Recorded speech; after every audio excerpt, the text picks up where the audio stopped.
So I told you at the top that the Kate and I were in fact in Omaha, Nebraska for the Thanksgiving weekend. While we were there, we were taking a walk. We were taking a walk around my neighborhood, and we were showing her, showing her where I grew up. And while I am, as many of you know, I am actually an atheist. I was actually raised Catholic in Nebraska. I went to Catholic school from kindergarten all the way through high school. So we're taking a walk around my old neighborhood, and we go past my old grade school, which is in fact connected to my old church, which some of my family still attend to this day. So anyway, on the lawn outside of my childhood church, there is this gigantic vinyl banner, this big sign that's printed out that reads, quote, protect the unborn, defend marriage, safeguard liberty, end quote. And then it lists the church website underneath it. So, again, protect the unborn, defend marriage, safeguard liberty. Remember when I said I knew what it was like being surrounded by conservatives? That is my church that I was raised at. That is the church that I was raised at. Protect the unborn, defend marriage, safeguard liberty. And look, I found it really interesting that my childhood church was so busy attacking women and attacking gays and electioneering with their sign that they didn't have any space left on the sign to, mention helping the poor or something like that. It's the only sign they had. Trust me, they didn't have another sign that said feed the poor. No. The sign they had was that. Look, I'm not saying that my church never helps the poor. I'm not saying that. I'm just saying that this is what they chose to print out a sign for. They printed out a sign to attack gays, to attack women, and to electioneer. So again, because here's the point, folks. If you are fighting against equality for gays and LGBTQ, that is an attack. That is an attack. If you are trying to take away a woman's right to choose, that is an attack. If you're trying to limit women's access to birth control, to medical procedures, which is what I'm assuming they mean by the safeguard liberty thing. That is the talking point that was all throughout the last election. The Catholic Church has spent, in fact, millions of dollars, which again could be used to help feed the poor. They've spent millions of dollars trying to fight Obamacare.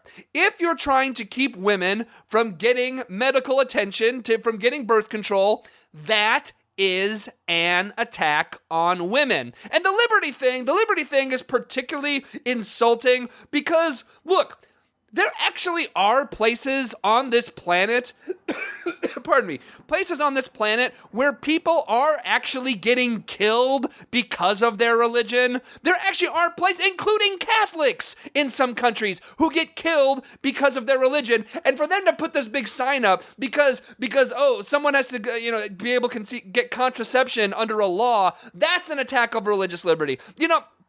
Everyone is entitled to their opinion. Look, but when I see signs like this on the lawn of my childhood church, I really wish that the IRS was better at enforcing the ban on politics and religion, on electioneering and religion, because there is no way in hell that is not a political sign.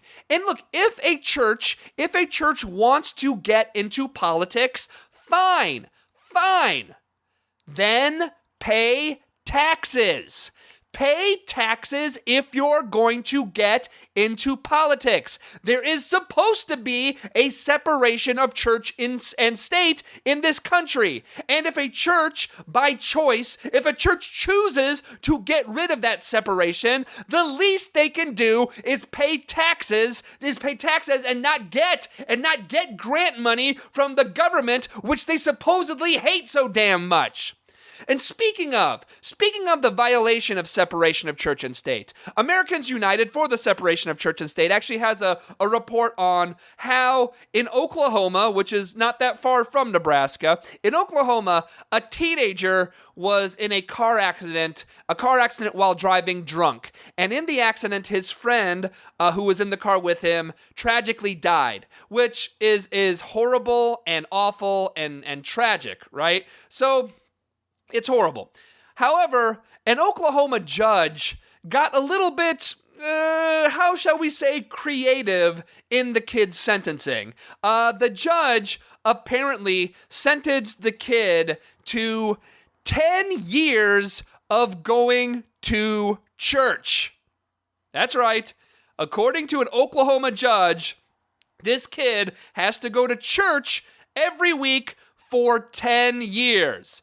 Which really, I mean, look, that's what going to church is supposed to be, right? It's supposed to be a punishment. It's supposed to be a punishment, right? I wonder what would happen if the kid converts to Islam. Would going to a mosque count for his sentence? Or would he have to go to both? Or if he's an atheist, he still has to go and sit through church? And look, as I told you, I'm an atheist, but I'm pretty sure as an atheist that forced attendance is the opposite of what faith is actually supposed to be.